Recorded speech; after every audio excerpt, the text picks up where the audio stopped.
Good evening, everybody. Sometimes one does despair of today's youth. To them, concepts such as honor, duty, and self-restraint are as foreign as a Frenchman, and no more acceptable. On the other hand, of course, it is important not to judge people too harshly. We were all young once, and although we may not have attended raves, I seem to remember that Saturday morning at the pictures could get pretty wild.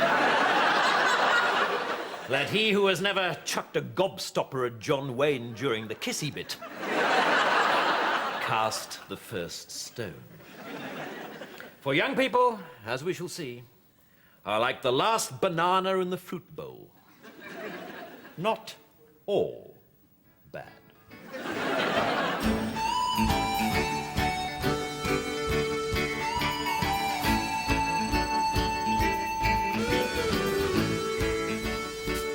Tell you what, I'll be glad when they fixed up our showers and toilet. I hate sharing the blokes. There's a pair of jocks in that locker that's developing its own ecosystem. It's not what you need when you're feeling delicate. Had a little drinky last night, did we? Just a bit. My tongue's got so much fur on it, I may need a license to keep it domestically. Drinking like that's terribly bad for you, you know, Maggie. Really, Pat? And there was me thinking that having a brain like a pickled walnut and a mouth like a rat's bum was a bit of a health cure. Instead of poisoning your body, you should be concentrating on rejuvenating your physical and sensual sides. Oh, the way I feel this morning, you couldn't rejuvenate my sensual side if you chucked me into a bath full of Chippendales and asked me to find the soap. Blimey! Sharing the gents with a load of women, it's a disgrace! The place'll stink like the perfume counter at Boots. They'll be in there, dibby, dabby, lippy, lappy, powder puffing, barnet buffing, squirty, squirty. Only be a minute, I've just got to re-grout me crow's feet. I get all this at home, you know. I'm talking about alternative healing, Maggie. I've just joined a well woman group. You can do rebirthing, reflexology, shiatsu massage. You have to let it all out. Please, Pat, I'm having enough trouble keeping it all down. And if you haven't got time for shiatsu, just have an enema. You can do it at home in 5 minutes with an ordinary garden hose. Tweezering and plucking and using my bick on her legs and slapping the glandular oils of some dead whale around like it didn't cost 15 quid a jar, which I have to bleeding earn. Well, I'm off the booze now anyway. My little sister's coming to stay. Oh, that's nice. No, it's not. She's completely boring. Goody flipping two shoes. If she sees me with so much as a half of Cydrax, she'll tell me Mum, who'll immediately ring up in floods and read the entire Quran onto my answer phone. Perhaps your sister would like to come along to my rebirthing group. You recreate the moment you emerged from your mother's womb. Oh, I'll see if I can persuade her. Maybe she'll come out a bit more interesting second time around. I shout, come on, Tina! She says I'm just going to have 5 minutes on the bum wobbling machine. Then she leaves the top off the toothpaste. Blimey, Fowler, I thought at least at work we could keep the birds out of the bog. Sharing lockers is brilliant. I cannot believe I'm actually going to be changing in the same room as Constable Habib. But not at the same time. True, but it's a step in the right direction, isn't it? Right, that's it, you lot. Come on, time's up. Get out of it! Good morning, Inspector Grimm. Oh, it's still morning, is it? Blimey, I thought it was late. Evening at least, or else sometime next year. And doesn't time fly when you're hanging around outside the bog, waiting for a bunch of women to stop fannying about? You do get yourself worked up, don't you, Inspector? You really should try and diffuse your tension. Have you thought about irrigating your colon? Not really, I don't do a lot of gardening. Inspector Grimm, it is 8:51 8:51 and 42 seconds. With respect, if you consult your rota, I think you'll find that mail time begins at 8:52. I told you, Fowler. Women, all the same, totally, toiletarially territorial. Inspector Grimm, we don't like this situation any more than you do, and with better reason. What better reason? Lots of better reason. Name a better reason. Well, we've been properly toilet trained for a start. Yeah. You lot seem to think you're supposed to stand on the bog and aim outwards. Drips!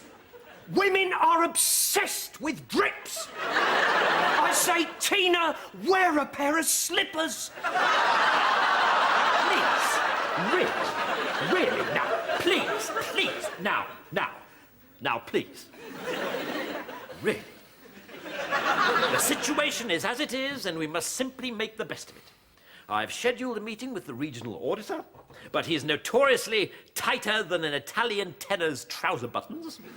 So I hold out little hope for extra funds this financial year. Clearly, I cannot take money from our crime-fighting activities. Why? We never solve any burglaries. Why don't we investigate half as many, sir? We'd cut our failure rate by 50% and afford new toilets into the bargain. Such cynicism is depressing in one so young, Habib. Now, if you'll excuse me, I'm late for my morning movement.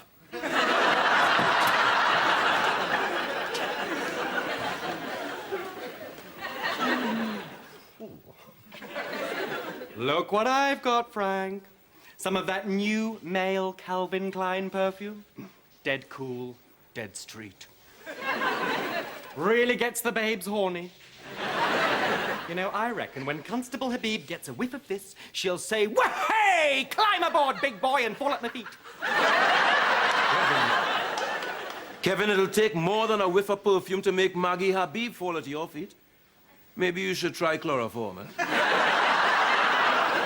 It's supposed to be evocative of a man's testicles. No, I don't mean that. What is it that blokes have that makes them sexy? Sunglasses? No, it's close to testicles, only a little bit longer. Testosterone, Kevin. Look at it, wrapped in a towel. Give us a splash. I've got lager seeping out of my pores. In the boozer till 2. 16 cans of special brew and nothing to eat but peanuts. I could have pebble dashed the pub. 2? Well, that's way past closing time. Closing times for plebs, not us. The lock-in is a traditional copper's perk. Like sticking your siren on when you're late for dinner. We're having another lock-in on Friday. How about coming out? You be careful, son. Once when I was starting off as a constable, I got drinking with some other silly young coppers when suddenly in walked our chief inspector. I looked at my watch. It was 1 o'clock. Quick as a flash, I put a pork pie on my head and pretended to be a table. And what did the inspector do? He ordered a pint. It was 1 o'clock in the afternoon. You see, Kev, no problem. There's a big illegal late-night drink this Friday. Lots of the boys are coming out. You've got to come out, too. Yes, well, I don't know about that, Gary. As a policeman, I just don't feel comfortable breaking the law. I mean, I know that sounds stupid, Look, but mate, coppers stick together. And if we have to bend the rules, then we do it together. That's the police culture. And you'll do a lot better on the force if you admit you're one of us from the start. So you come out, all right? I'm out on Friday. Yeah.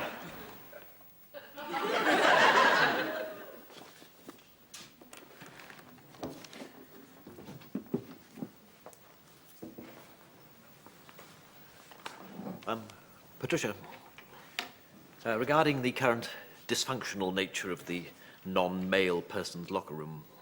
The ladies lose, yes. Well, I wonder if you could inform your compatriots of the female variety that I am, of course, arranging for the ladies, the ladies, machine to be moved. The what? The ladies' machine, the mechanized purveyor of purificatory dressings.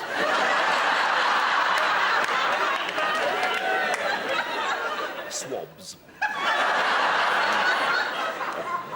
Sanitationary compressors. applications, internal and external. Ladies for the use of, as and when required. Traditionally, on a monthly basis. Raymond, there's nothing embarrassing about No, what an idea. Blimey, embarrassed. Ha. I talk about them all the time. Rarely not talking about them get quite boring on the subject, as a matter of fact. No. Anyway, the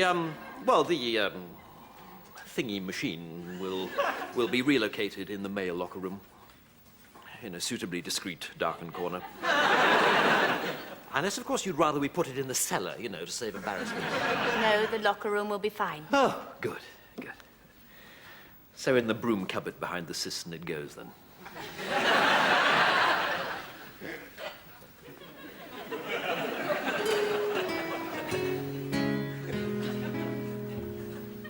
The vile scourge of drugs has arrived in Gasforth. Some people won't admit it, but I, for one, am not going to bury my head in an ostrich. Kids are already taking E, openly, in clubs, and that is only the thin end of the bush. Today, it's E. Next week, it might be F. Possibly even G. Now then, tomorrow night there is going to be a rave at the old gasworks. CID officers, led by Detective Inspector Derek Grimm, in the person of myself, for that is me, will be in attendance, and also it is where we will be. That is all. Further information as and if and when, and as and if required.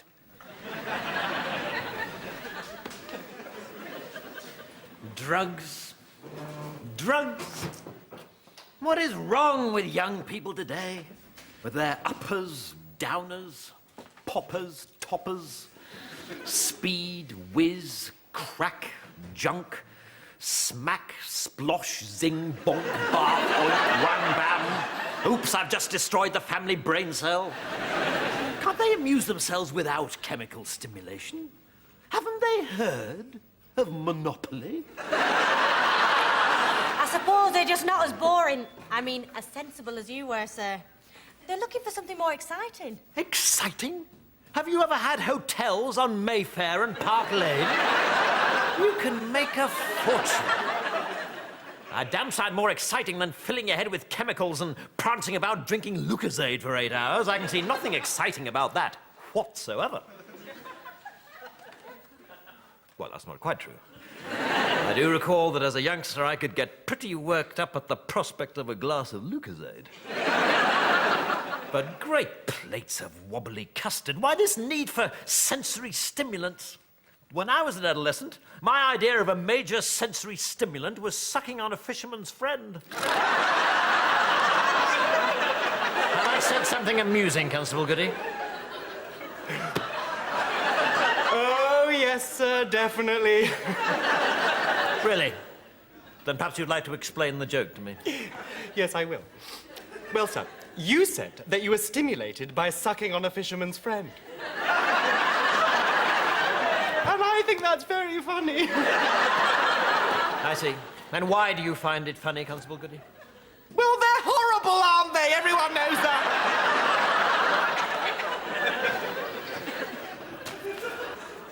I'm gonna clean up this town, Boyle. Drugs are the effluence of society, and I'm the toilet duck. I'll show these bloody kids when Grimm of Gasforth puts his backside on the line, they can't just stick 2 fingers up. Yeah. If kids want to destroy their bodies, why don't they drink 10 pints of lager like sensible adults? What's wrong with being bored, anyway? The rest of us have to sit at home in front of the telly. Why shouldn't they? I tell you what, sir, me and some of the lads have organised a lock-in after tomorrow night's raid. Why don't you get in on it? Well, I don't know, Boyle. I don't normally do that sort of thing. Oh, come on, sir. You spend all evening chasing drug addicts and you can't even have a little drinky at the end of it. That can't be right now, can it, eh?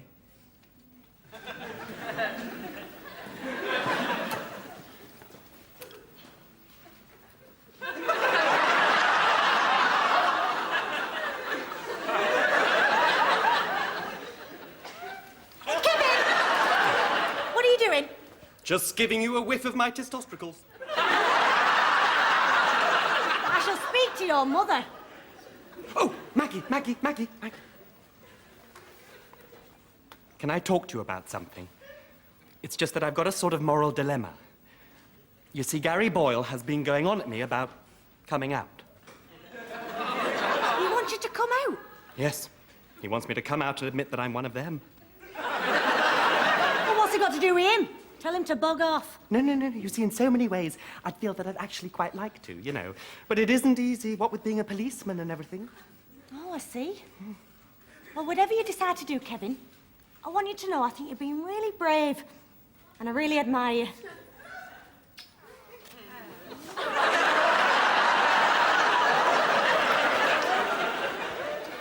This perfume is sex dynamite. I'm gonna dunk my trousers in it. Do you want a splash? Listen, son. A woman likes to smell a man as nature intended. Sweat, Guinness, and pickled onions. You can't bottle that.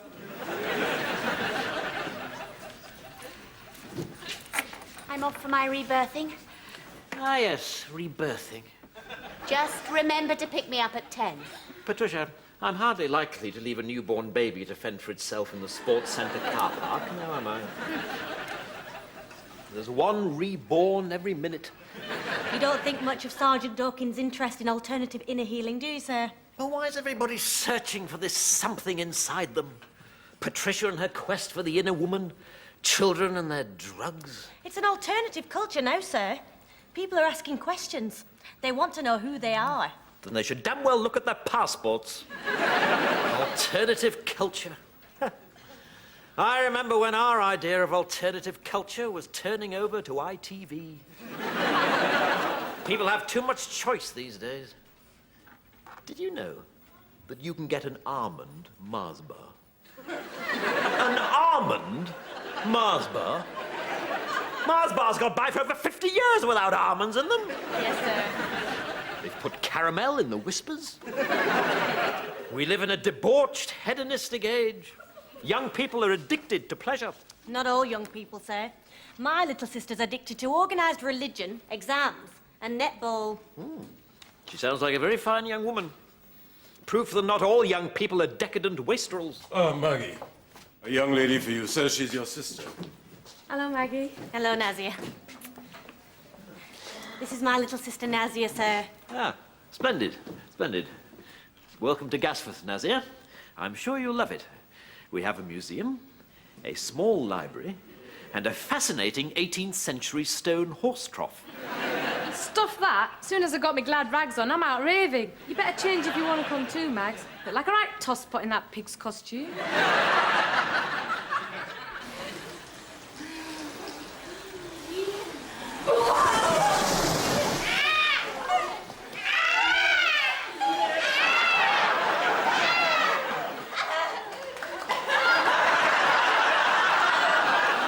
I brought you your milk.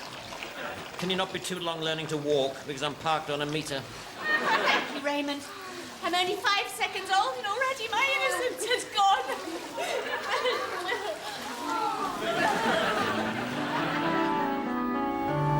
Make yourself at home, why don't you? All right if I smoke? Well, you haven't started smoking cigarettes, have you? Just grass. Nazia, go and flush that down the toilet right now. You realise it's actually my duty to arrest you. Go on, then. Or at least tell Mum. You wouldn't. Just get rid of it now. 1 minute late. Very sorry, Maggie. That's all right, Kevin. Kevin, Yes. I don't want to pry, Yes. but I was wondering whether you thought any more about your coming out. Well, yes, I have. Lots. But it's very confusing, you know. Sometimes I swing one way, sometimes the other. Oh, I see. Bye. Bye. Morning, doll. Sorry to keep you waiting. I was up all night at a lock-in, had to shower off. Lovely. Very refreshing. Hey, I found some lovely scented soap in there. Peach shampoo and sea fresh deodorant. I like having birds in our bogs. Oh, I could shag myself.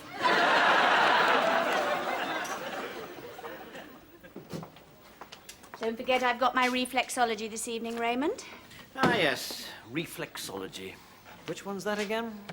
It's a terrific shortcut to all body well-being. Every part of you is represented on the sole of the foot, so any pain or uptightness can be alleviated by firmly massaging the foot. So here is the liver, and the colon, and the buttocks. And where is the foot represented?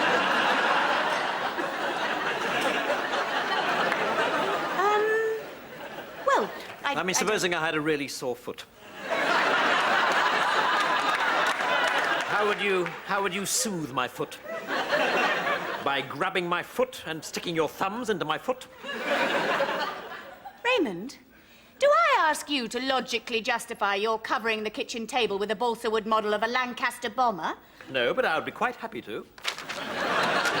Constable Boyle, for the final time, if you're going to use my soap, could you please remove your hairs from it once you've finished? Don't be so squeamish. It's just benign, non-volatile dead cell matter. It is benign, non-volatile dead cell matter that grew out of your scrotum! And I hate it! How'd you do it? I could have stuffed a mattress by now. Each day I gouge a small toupee off the soap, and the next day it's back, looking like a member of the Grateful Dead. Inspector Fowler, I would like to lodge a formal protest against having to share a locker room with a gruesome fallout from Constable Boyle's rapidly balding bodily parts. This situation really is most intolerable. But unless I can get some extra cash out of the regional auditor, a man who does not recognize the verb to spend, then I'm afraid we're all stuck in the same lavatory till Christmas. No fannying about. And above all, no fannying about. We assemble at 11:30 hours p.m. in the evening. That is all. Let's go, go, go. Big raid, this. Quite exciting. Hope we get some dealers, not just silly kids. Do you fancy a bit of chewing gum to calm your nerves? It's a new brand, fresh and easy. Got it out of the machine in the locker room. Sounds great.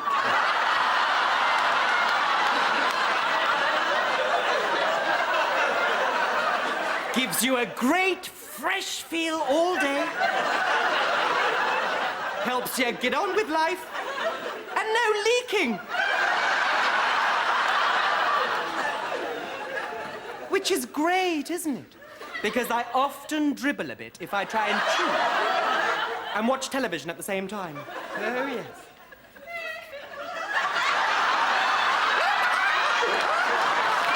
Good sitting sponge bag, you imbecile boy. Which way are you going? Sorry, I'm so sorry.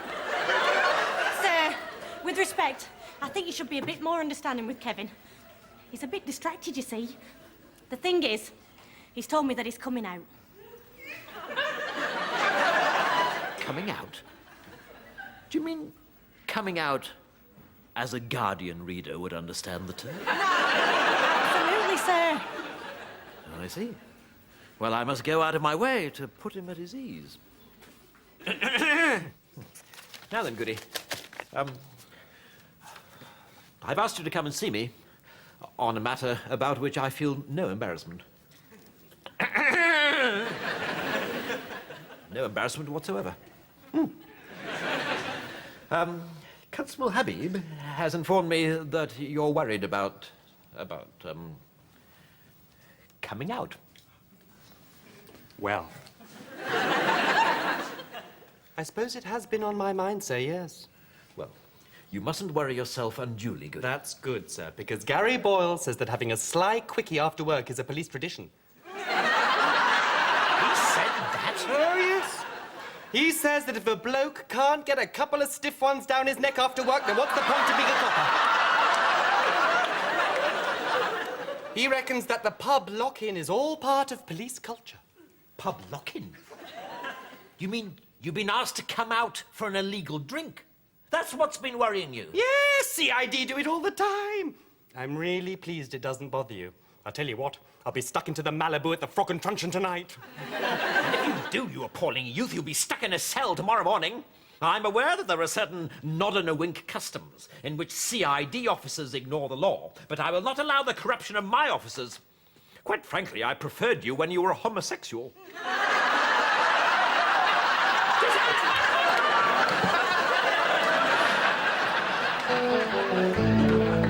Bang 'em up, Boyle. Bang 'em in the hole. All right. I want urine from all this lot. Would somebody kindly take the urine? Check their eyeballs.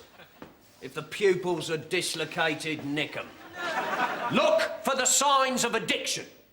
A distant stare, regular truancy, loss of appetite at mealtimes. Boyle, to me.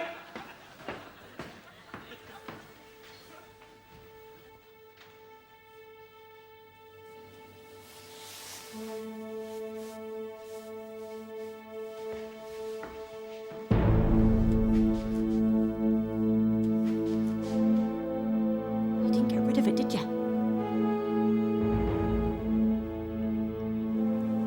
I'll never forgive you for this, Nazia. All right. Those who have not been arrested are free to continue to gnaw away at the fabric of society. The rest of you with me. Let's go, go, go.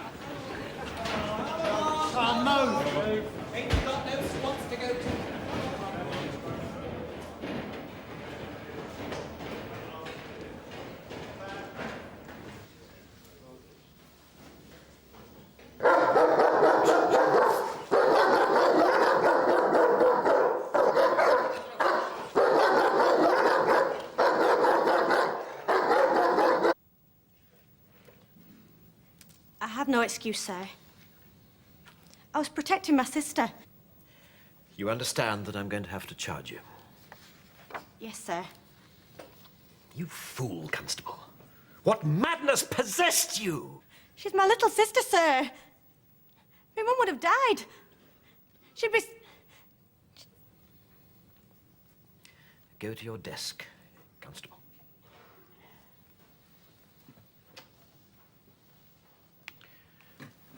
Derek. Constable Habib is by far and away my best officer. She already represents a public investment of many thousands of pounds. What are you suggesting, Inspector Fowler? I am suggesting that we do not charge her.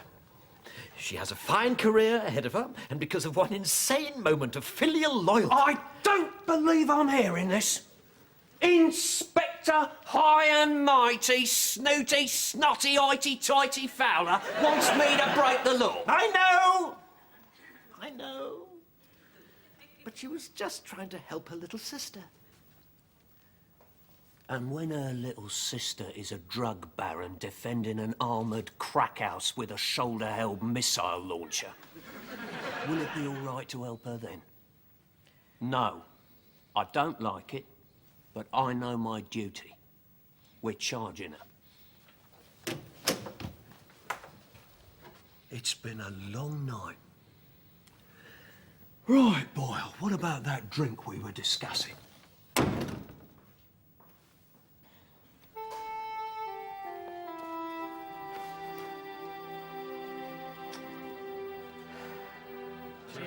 Well, thank you very much, sir. You're very welcome, Boyle. We can settle up later. I reckon this raid might mean promotion for you, sir. Well, I can't deny I am rather expecting a call from a grateful chief constable. I can't see anything going wrong with that. Hey, unless we get raided. All right, you lot. You're all under arrest. Out through the box, sir. Old copper's trick. The problem with old coppers' tricks, Constable Boyle, is that old coppers know 'em. Don't do me for this, Fowler. I've never done anything like it before. A conviction would ruin my career. Never mind, Inspector Grimm. It was never a very promising one. Unlike Constable Habib's. You can't compare withholding evidence of drugs with a friendly little lock-in. Really? I think you'll find that I can. Also, I think you'll find that the Promotions Board will be inclined to view any criminal conviction as something of a blot on a policeman's record. All right. I won't charge Happy. In that case, I won't charge you or Boyle. I've got a couple of outstanding parking tickets, sir. You think you can get me off those? I'm terribly sorry to keep you waiting, Mr. Glockenspiel, but I've just been assembling the relevant financial reports regarding the ladies' locker room. No rush. You won't get a penny out of me anyway. I took the liberty of making myself a mug of Bovril whilst I was waiting. Your very good health. Bovril? Yeah. My favourite beverage. Nutritious and, above all, cheap. I saw that cube on your desk. So I made free with your kettle. No, don't worry. I've left you half. Quick. Get a requisition slip. Mr. Glockenspiel says we can have as many lavatories as we like. In fact, he's offered to put in jacuzzis in a steam room. Also, he's asked for kebabs, pizzas, and 15 king-size Mars bars. No almonds. Right then, Henry. Let's talk toilets.